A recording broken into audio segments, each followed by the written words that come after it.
Сәлем достар, Қазақстанның көрікті жері дегенде ең бірінші Көкшетаудағы Бурабай шатқалы еске келеді. Одан басқа, еліміздің ұлан асыр шекарасына табиғат сыйлаған ғажайып орындар жетерлік екенін білесіздер ме? Біз бүгін тек жетеуіне ғана тоқталып өтеміз. Қарқаралы таулары қазақ майда шоқырларының шығыс бөлігіндегі тау массиві. Олардың биіктігі 1403 метрге дейін жетеді. Тау беткейлерінде қарағайлы ормандар кездеседі. Алайда, бұл орынның басты ерекшелігі мұнда мұз дәуірінен қалған өсімдіктердің жұрнағын, сирек кездесетін және жоғалып бітіп бара жатқан өсімдіктерді кездестіруге болады.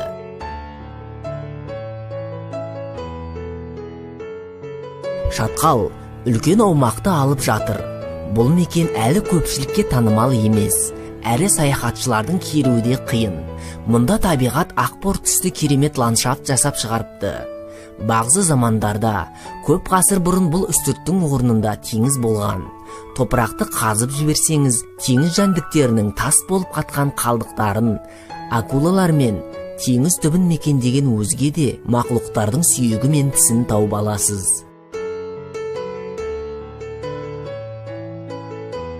Табан қарағай үстіртін аспан астындағы пейіш деп жиі атайды. Алматы облысының тура орталығында орналасқанымен, ол саяхатшылар үшін толық зерттелмеген, әрі жету де оңай емес жер болып келеді. Алайда, осында жете алған табанды фото суретшілерге берер бұл мекеннің сыйы бар. Мұндағы пейзаждарда бүкіл Қазақстанның бар пейзажы тоғысқан. Қызық пішінді жартастар да, асқақ тауларда, алуан түрлі гүл өсімдіктер мен көмкерілген алқаптарда бар. Бұлт торлаған аспан астында үйір-үйір жылқы, табын-табын сиыр, отар-отар қой жайылып жүреді.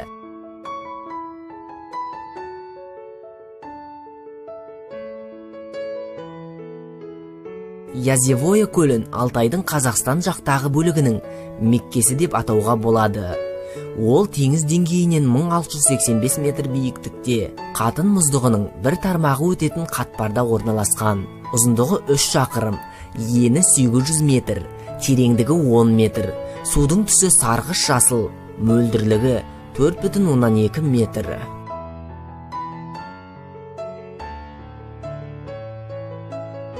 Бозжыра үстірттің шеткі шыңдарының бір бөлігі. Мұнда табиғат қиялына ерік беріп, ақ түсті ерекше ландшафт жасап шығарған. Бозжыраның басты ерекшелігі пішініне қарап, азуат алып кеткен екі әктас шың.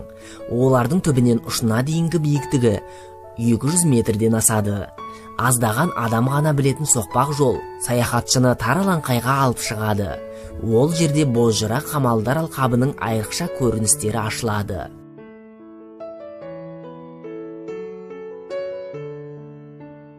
Алтын емел атауы моңғол тілінен шығады және алтын ер дегенді білдіреді.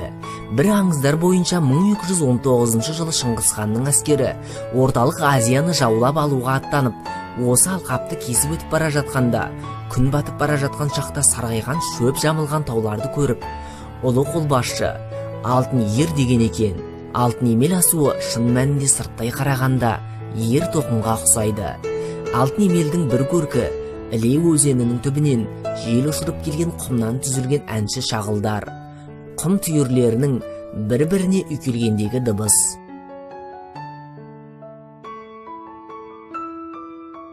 Бектауата тау сілемдері, солтүстік Балқаш маңы оазисі. Балқаш қаласынан солтүстікке қарай 70 шақырымда орналасқан. Теңіз деңгейінен 800 метр биіктікке асады. Сол үшін оны Балқаш маңы шамшырағы деп те атайды. Бектауата шатқалында жүздеген өсімдік түрі өседі. Олардың 45-і сирек кездеседі, ал 8-і қызыл кітапқа енгізілген. Балалар, осылай көңіл күйіміз, жағдайымыз, сабаққа деген қызығушылық, ықыласымыз барлығы ойдағыдай қалыпты жағдайда деп сенемін. Осылайша сендерді жағымды күйге келді деп ойлаймын. Әрі қарай сабағымыз осы тақырып бойынша берілген дәйек сөзімен жалғасады. Сабағымыздың дәйек сөзі туған жерге туыңды тік. Нақыл сөз. Ал енді балалар, осы сөздің мағынасын қалай түсіндіресіңдер? Қазақ туған жерге туыңды тік деп бекер айтпаған. Туған жер әркімнің шыр етіп жерге түскен, бауырында еңбектеп қаз басқан қасиетті мекені, талай жанның өмір бақи тұратын өлкесі. Оны қайда жүрсе де жүрегінің түбінде әлдилеп өтпейтін жан баласы болмайды. Туған жерін сүйе алмаған адам туған елінде сүйе алмас. Олай болса, балалар, туған жерге туыңды тік деген сөз туымызды өз елімізге тігіп, көк байрағымыз көктен желбірей берсін деген сөз. Осыдай сөзді, балалар, бірнеше рет дауыстап қайталап, есімізге сақтап қалу үшін дәптерге жазып алайық. Мұғалімнің сыйы. Мен елімді сүйемін. Туған жердің көгілдір аспаны сенің кеудең секілді. Сол аспанның төсінде түнде жарқырап тұрған жұлдыздар сенің көздерің секілді. Сен сол туған жердің аспанымен тыныстайсың. Туған жердің жарық күнімен алысқа қарайсың. Туған ел, бұл кішкентай үйіңнің табалдырығынан басталады. Содан шетсіз шексіз қияға өрлеп кете барады. Оның жұпар атқан жусаны, оның жүректей болып желмен лүпілдей соққан гүлдері, оның кеудеңе құйылған мөлдір ауасы, жотаға өрлеген жалғыз аяқ жолдары, осының бәрі сенің туған еліңді құрайды.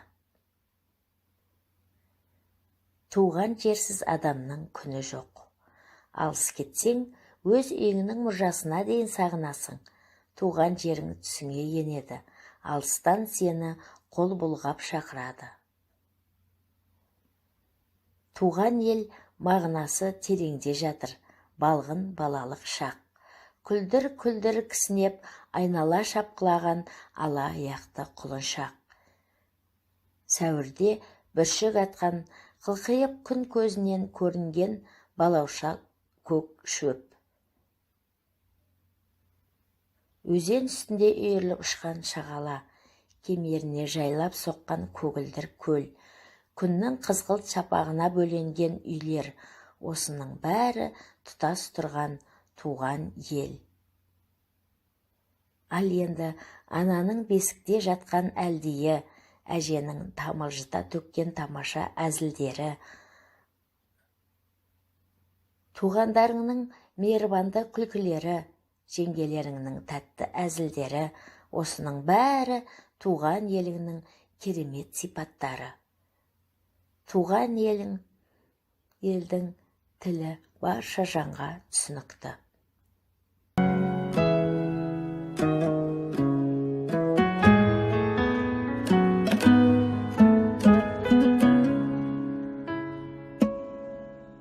Туған жер айналдым сені, бауларым, тауларым мені. Бабаларым аңсаған мекен, туған жерім айналдым сенің қасиетіңе. Туған жерім, бабаларым аңсаған мекен, туған жерім айналдым сенің қасиетіңе. Туған жерім, айналайын, айналайын, аспаныңда ай болайын, айналайын, айналайын, ай. Бабаларым аңсаған мекен, туған жерім айналдым сенің қасиетіңе. Туған жерім, шіркін киелі өлке.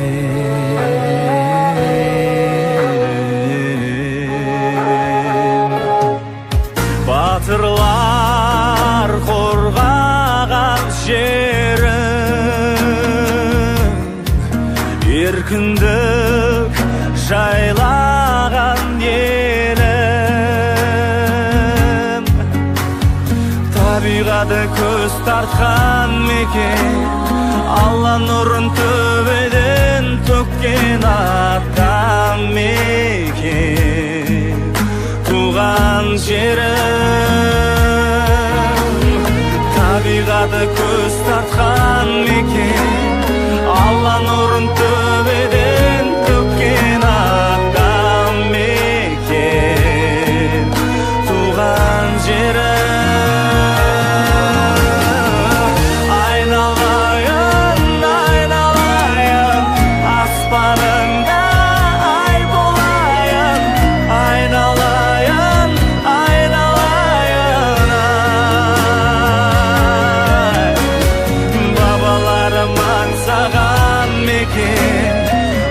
Жерім айналдым сенің қасиетіңде, туған жерім.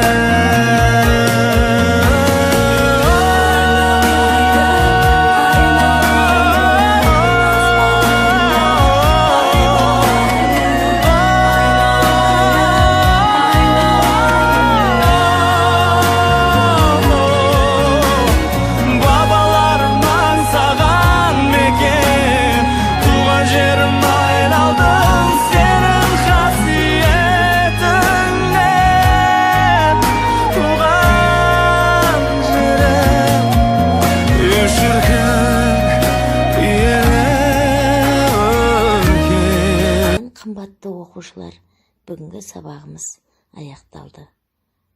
Қош сау болыңдар.